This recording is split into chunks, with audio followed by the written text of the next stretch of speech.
तर आज क्लास ना 2 वाजताच ठेवला होता मुद्दामच, कारण का 2 ते 4 क्लास झाल्यानंतर मुलांना घेऊन मी काही बाहेर जाणार होती. तर चला आता आम्ही इथे ना इन्फिनिटी मॉलला आलेलो आहोत.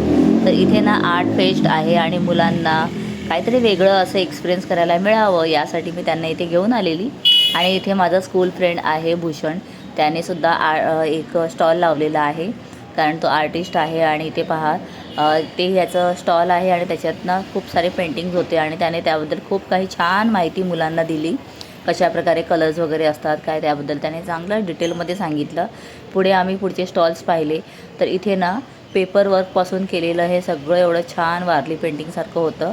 तर खूप मस्तच एकदम 3D डिझाईन्स होते. त्यानंतर ना इथे या काकांनी माझं मस्त एकदम छान असं पोर्ट्रेटसुद्धा काढलं आणि वन हँडमध्ये त्यांनी केलेलं हे सगळं बघून ना खूपच अमेझिंग वाटलं.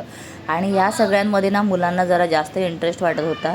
आणि आजच्या युगामध्ये ना मुलांना मोबाईलपासून जर लांब ठेवायचं असेल तर मुलांना अशा वेगवेगळ्या ना ॲक्टिव्हिटीजमध्ये अवेअर करायला हवं आणि त्यांचं ना इंटरेस्ट ते बिल्ड करायला हवा, ज्यामुळे त्यांना ह्या सगळ्या गोष्टींमध्ये आवड निर्माण झाली की मग थोडंफार मोबाईलपासून ते लांब राहतील.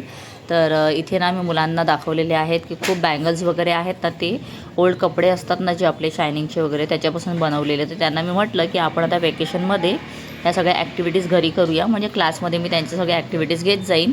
त्यानंतर इथे ना पेंटिंगसाठी सुद्धा छान ॲक्टिव्हिटी चालू होती. मग आम्ही सगळे इथे आलो आणि जे बॅग्स असतात ना ज्यूट बॅग्स त्याच्यावरती छान असं प्रिंट काढायचं होतं. तर मुलांनी आणि आम्ही सर्वांनी ना खूप एन्जॉय केलेला आहे. आणि असेच ना वेगवेगळ्या ॲक्टिव्हिटीज मुलांसोबत मी पुन्हा घेत जाईन आणि तुमच्याबरोबर शेअर पण करेन.